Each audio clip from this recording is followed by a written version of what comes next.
Frohe Weihnachten! For those who don't speak German, I think I tried my best to say Merry Christmas in German. Ladies and gentlemen, everything in between, hello, welcome to the channel. Like I said in the beginning, Merry Christmas. I'm giving you more German reactions because you guys seem to enjoy them. So, what are we doing today? I was asked to start checking out some historic reactions, and I said, why not start the series with Germany? So today we'll be checking out the entire history, the entire founding and discovery of Germany in under 5 minutes. So, subscribe if you're new here, like the video, let me know what other content you want me to do on this channel, and make sure you head over to Instagram and follow me over there because that is my #1 goal, to get to 10K over on Instagram. So please, if you have not yet, go over to Instagram and follow me there. Let's get into the video. Subscribe if you're new here, like the video, like I said, and here we go. Also, I want to check out more of y'all's like daily life content, so like your high schools, how's life over there? Do y'all get free healthcare? What's the economy like? So just look forward to more German reactions coming. I got y'all. Here we go, though. What the fuck? And I didn't even... Here we go. Y'all don't understand the struggle sometimes, man. Here we go.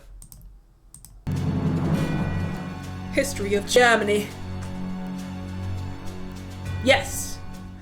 Look. And also, obviously, we know, the Holocaust, World War II. Yes, that is a big part of y'all's history. But I feel like that shouldn't define your people of today, is my point. So let's see the whole Germany as a whole and not just, define y'all based on that part of history.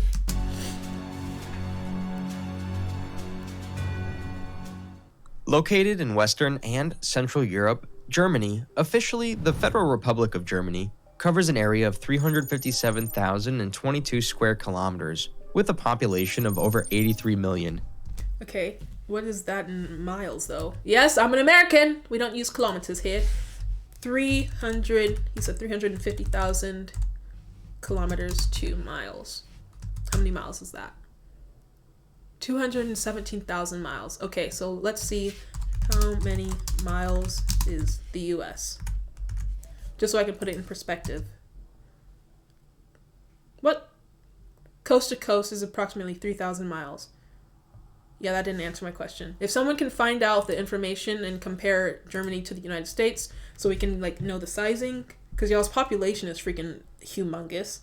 So how does that compare to the United States? 8 Germany million people. has over 2 millennia of history, during which it had established itself as one of the most powerful countries in the world. Gang shit. Early history. Okay. The Germanic tribes are thought to date back to the Nordic Bronze Age, during which they expanded their territory and came into contact with the Celtic, Iranian, Baltic, and Slavic tribes. Whoa. Germanic tribes, which are the people who actually created the English language, in case you didn't know, it wasn't the British. And then you've got the Celtic influence, Iranian influence, Baltic, and Slavic. That's crazy. So he said there's a lot of Nordic Bronze Age. So Viking stuff, right?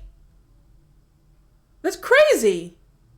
Celtic, Iranian, Baltic, Slavic, Nordic. I never would have guessed for Germans.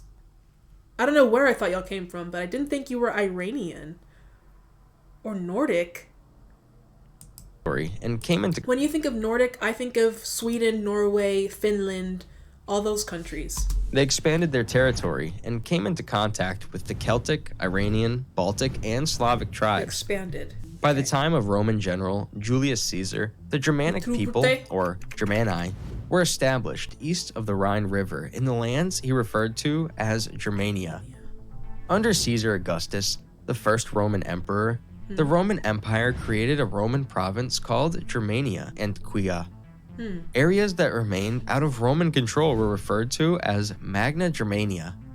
In the 4th century, the Roman Empire was invaded by different tribes, eventually leading to the fall of the Western Roman Empire in 476 AD. That's freaking 476 AD is wild. So you got the Anglo-Saxons, the Franks, the Goths, the Visigoths, Ostrogoths, the Huns. So it sounds like all these people are basically the same thing, just different denominations of the same thing. From my understanding, right? So it started off with the Romans, and then they got kicked out and taken over by the English people, the Saxons, the Franks, the French, The Goth. Who are the Goths? I feel like they'd be wild. To choose that name, the Goths. That's just like the Vandals, the Gaels, who are probably like the Irish or not Germanic, but the Irish people. The Vandals, Canthridge, Constantinople, Adrianople. Okay, so basically in the early days, 4th century, Germany was not Germany as we know it today. Germany was an entire land of area. It was like a whole empire. And it was just different people taking charge of it throughout history at this point. After that, large parts of Germania eventually became part of the Frankish Empire, and later, East Francia.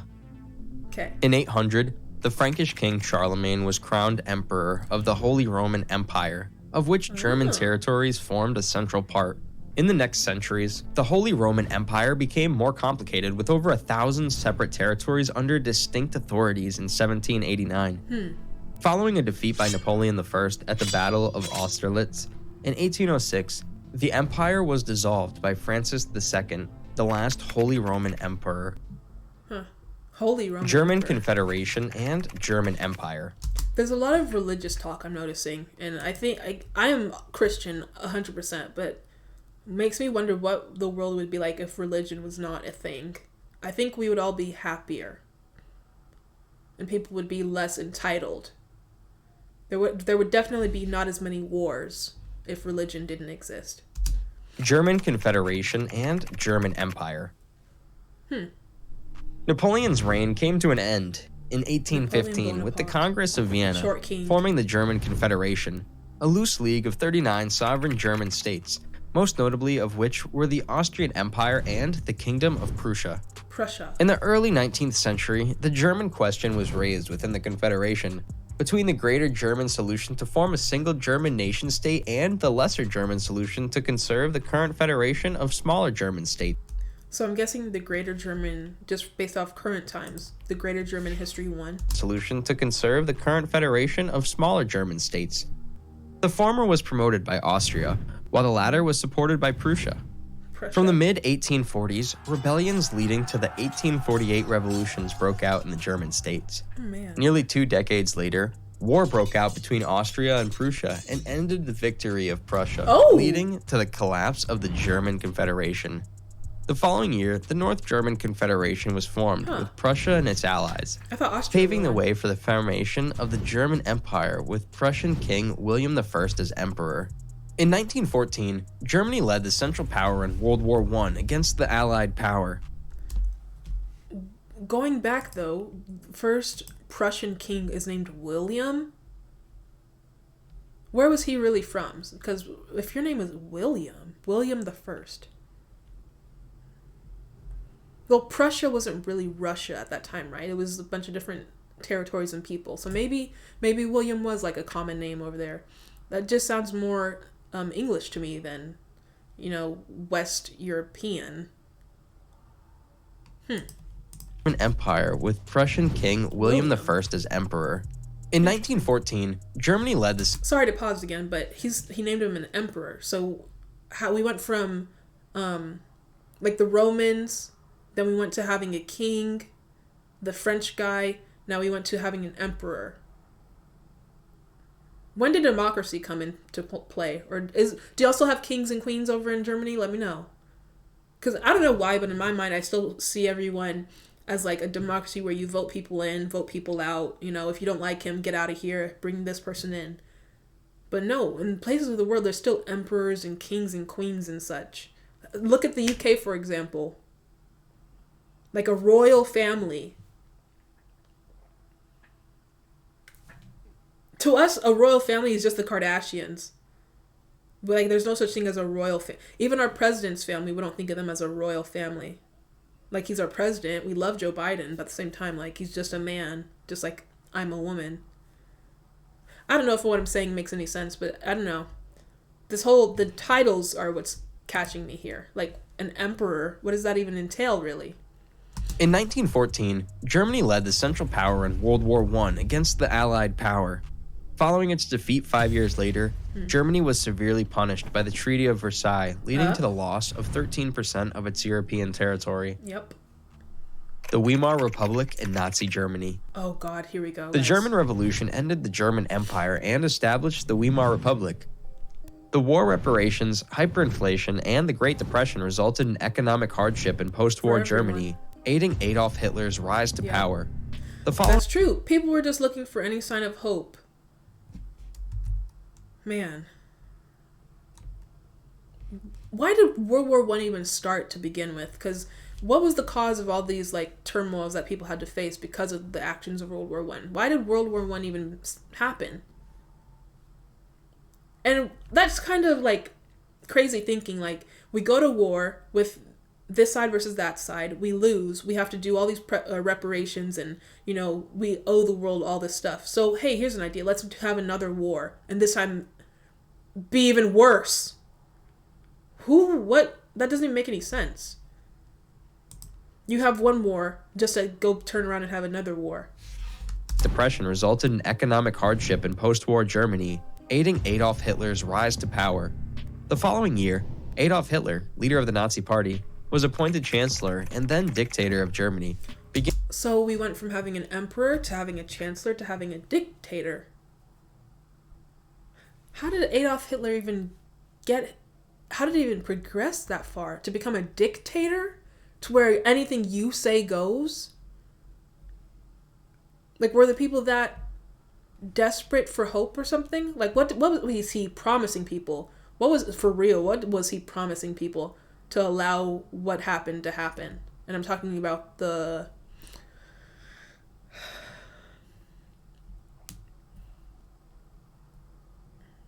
like, that's crazy. The Holocaust, how can something like that even occur? How can we let humanity let something like that happen? Like, I understand the aftermath of World War I, but for it to progress to World War II is unfathomable. Like, I'm sitting here struggling with it. And we can't even judge the Germans, because whatever they were going through, but did it warrant World War II?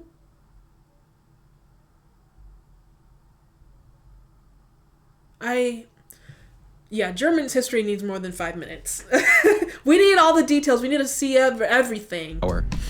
The following year, Adolf Hitler, leader of the Nazi Party, was appointed chancellor and then dictator of Germany, beginning the transformation of the Weimar Republic into Nazi Germany. Under Hitler's rule, Nazi Germany became increasingly aggressive and threatened to wage a territory war. In 1938, the Nazis annexed Austria and then Czechoslovakia. 1 year later, it invaded Poland, initiating World War II. Following its invasion of the Soviet Union, Germany and the Axis powers occupied most of continental Europe.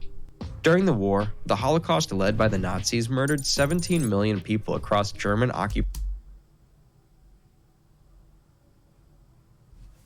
Oh my God. No. Because obviously you learn about the Holocaust and you know it was a lot of people, but 17 million people is more than a lot of people. That's 17 million. For what?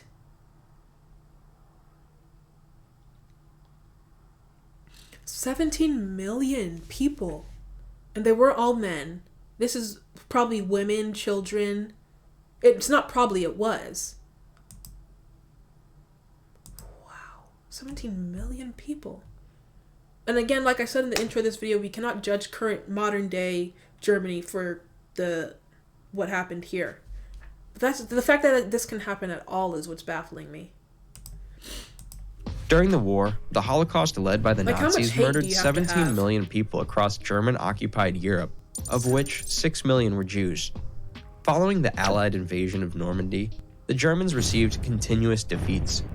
Following Hitler's suicide, Germany surrendered on the 8th of May, 1940.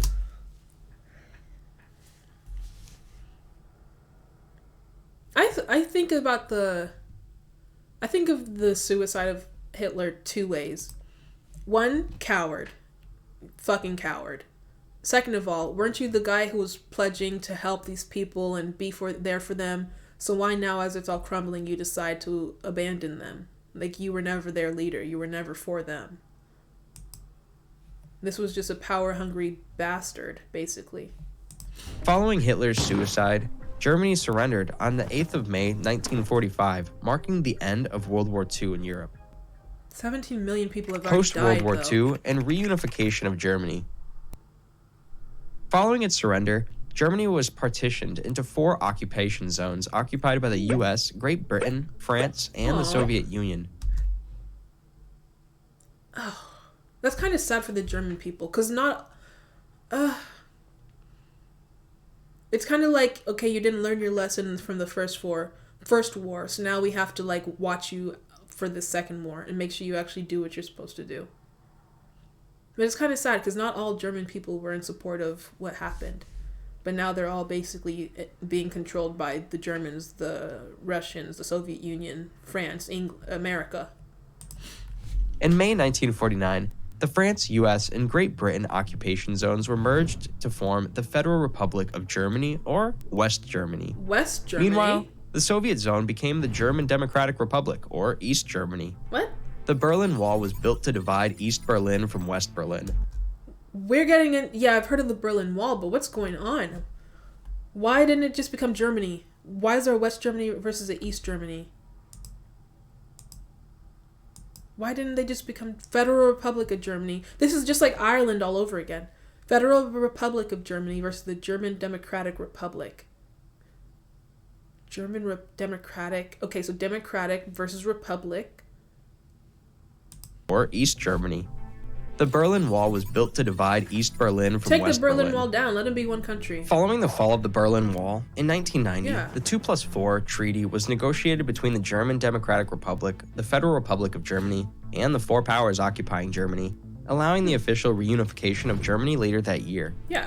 Berlin, again, became the capital of Germany. Today, Germany is a member of the United Nations, NATO, G7, G20, and the OECD. And I love this because it's, again, you can't judge modern day Germany for the actions of people from the past. G20, and the OECD, and is one OECD? founding nation of the Eurozone. Germany is currently a great power with the largest economy in Europe, being the world's 4th largest economy by nominal GDP. Nice. Oh, that's Thanks for watching. That's wild. Okay, I feel like I expected... It sounds like after World War I, y'all had to endure hell, and I expected it to be even worse after World War II. But I think that just from the carnage of World War II, everyone was like, okay, enough, let's move on from this. And they didn't want to dwell on it anymore, which I think is very honorable of the world to take that position. But again, I cannot even fathom the fact that over 17 million people died in World War II.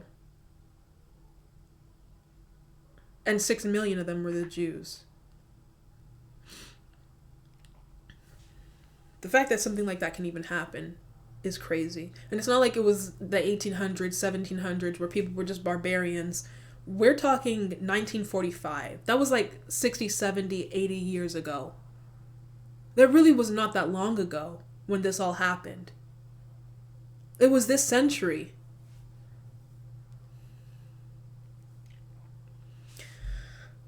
This was a heavy one to say. I don't know. I guess this didn't even really touch much on the founding of Germany. Like, I want to know, how did Germany become Germany? How did the language of German come to form? How did y'all create the English language? We got to check out more history reactions for sure.